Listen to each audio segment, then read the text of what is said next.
Hello guys, আসসালামু আলাইকুম। সুমাইয়া আহমেদ চ্যানেলে আপনাদের সবাইকে স্বাগতম। তো আজকে কিন্তু আমার চ্যানেলের 1000 সাবস্ক্রাইব পূর্ণ হয়েছে। এটা উপলক্ষে হচ্ছে ইউটিউব চ্যানেল থেকে একটা সুন্দর শর্টস তারা ভিডিও টাইপের রেডি করে দিয়েছে। তো এটা হচ্ছে আমার মেইলে কনগ্রাচুলেশন জানিয়েছে তারা। তো আমি মেইল চেক করতে বসে দেখি যে এরকম একটা আসলে সুন্দর করে শর্ট টাইপের ভিডিও বানিয়ে দিয়েছে। তো ভাবলাম যে যেহেতু হচ্ছে এটা আমার জন্য অনেক বড় পাওয়ার একটা অনেক খুশির বিষয়, তো আপনাদের সাথে ভাবলাম যে একটু শেয়ার করি। তো এই যে এটা কিন্তু একদিন দুই দিনে হয়নি, এটা অনেক দিনের প্রচেষ্টা। আর হচ্ছে খুব সহজেই এটা হয়ে যায়নি, ভিডিও আপলোড করতে করতে হয়েছে। আপনাদেরও হবে ইনশাল্লাহ।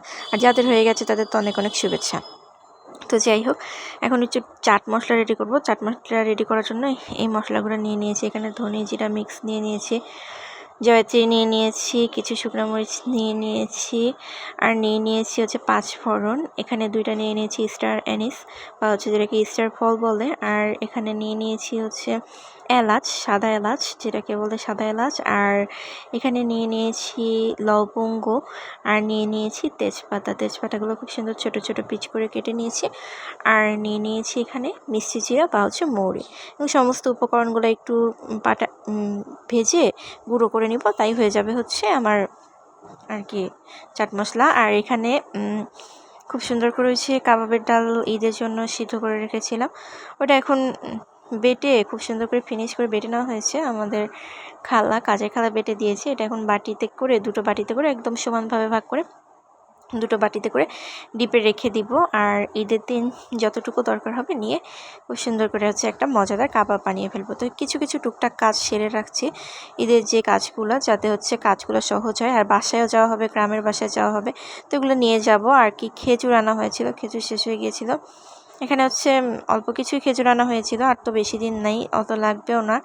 আর ইফতারির জন্য এখানে রেডি করা হয়েছিল মজাদার একটা মুচমুচে পাকোড়া, তারপর হচ্ছে বেগুনি। যেহেতু হচ্ছে আমরা 3জন মানুষ, এত তো কোনো কিছু দরকার হয় না। তারপরও প্রথম দেখা গেছে 20,000 পর্যন্ত প্রচুর ইফতারি খাওয়া হয়েছে। এখন আর হচ্ছে লাস্টের দিকে এসে এত খাওয়া হয় না, দেখা যায় 2-3টা করে হচ্ছে আইটেম থাকে, সাথে ফলমূল কিছু থাকে, তারপর ছোলা তো মাছ, পাঁপড় টাপড় এগুলো থাকে। তো আর কি এত কিছু দেখানো হয় না, টুকটাক যা কিছু করি মাঝে মাঝে ক্লিপ নিয়ে ওগুলোই আর কি দেখানো হয়। আর এখানে হচ্ছে রাতে খাওয়ার জন্য মানে সেহরিতে খাওয়ার জন্য আর কি যে দেশি মুরগির ঝোল করা হয়েছিল পাতলা করে আলু দিয়ে। আর এখানে আলু ভাজি করে নেওয়া হচ্ছিল। তো আলু ভাজি কিন্তু সম্পূর্ণটুকু হয়েছিল, ওইখান থেকে আমি কিছুটার ক্লিপ নিচ্ছিলাম। এই আর কি, এগুলোই আজকে ইফতারি খাওয়া। এখন হচ্ছে শেয়ার করব আপনাদের সাথে এই জিনিসটা। এটা হচ্ছে হোয়াইট টোনের পাউডারটা আর হোয়াইট টোনের ক্রিমটা। অনেক আপুরাই বলেন যে আপু গরমের দিনের জন্য একটা বাইরে যাওয়ার সময় একটা ভালো ক্রিম সাজেস্ট করেন, যেটা হচ্ছে ইউজ করলে স্কিনের তৈলাক্ত ভাব হবে না বা ঘাম হবে না। এটা হচ্ছে সেই ক্রিমটা যেটা আপনি গরমের দিনে বাইরে যাওয়ার সময় ইউজ করলে আপনার ফেসে তৈলাক্ত ভাব হবে না বা হচ্ছে ঘাম হবে না। ফেয়ার অ্যান্ড লাভলি টাইপের যে ক্রিম, বাট হচ্ছে ফেয়ার অ্যান্ড লাভলি থেকে এটা হাজার কোয়ালিটি, মানে হাজার গুণে উন্নত বা হাজার গুণে ভালো হবে। স্কিনে খুব সুন্দর একটা হচ্ছে মেকআপ লুক দেবে, বাট এটা মেকআপ না, এটা খুব সুন্দর স্কিনকে গ্লো করে। ঠিক আছে, এটা গ্লো করে এবং এটা স্কিনে তেল চিটচিটে ভাব করে না। আর এর পাশাপাশি হচ্ছে ক্রিমটা সুন্দর করে অ্যাপ্লাই করে সাথে যদি পাউডারটা অ্যাপ্লাই করেন, আরও কিন্তু আপনার স্কিনের জন্য ভালো হবে।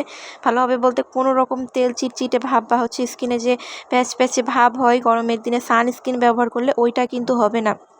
অনেক আপুরাই বলেন বা হচ্ছে আমি নিজেও ইউজ করে দেখেছি, বেশিরভাগ সানস্ক্রিন ইউজ করলে দেখা যায় ফেসে একটা হচ্ছে ঘাম চলে আসে বা প্যাচে টাইপের ভাব হয়। এই জিনিসগুলো ইউজ করলে কিন্তু হচ্ছে প্যাচে ভাব হবে না বা হচ্ছে ঘাম চলে আসবে না। তো আমি সবসময়ই হচ্ছে সারা বছরই হোয়াইট টোনের ক্রিমটা ইউজ করি, পাউডারটা ইউজ করি, তাই আর কি আপনাদের সাথে শেয়ার করলাম। ধন্যবাদ সবাইকে ভিডিওটি দেখার জন্য।